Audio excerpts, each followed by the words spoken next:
Can sleep difficulty be a symptom of MOGAD?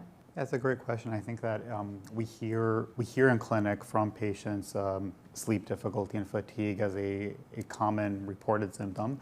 I have to say one of the difficulties sometimes in interpreting that these are common symptoms just in the general population due to our current lifestyle, people's hectic lifestyle, employment, children, responsibilities. So it is sometimes difficult to interpret.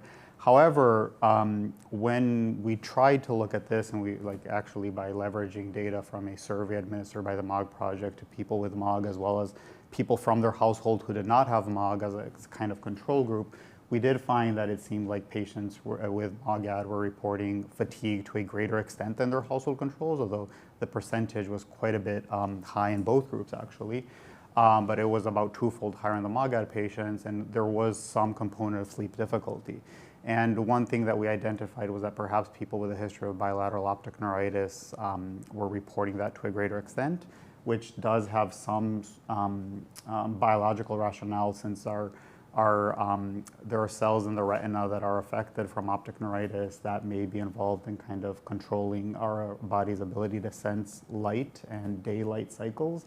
And this is known to be associated with kind of what we call circadian rhythm dysfunction. It's also been described in other conditions that can affect the eyes in people who are blind, and also in conditions like multiple sclerosis, which also have optic neuropathy as a frequent manifestation of the disease too.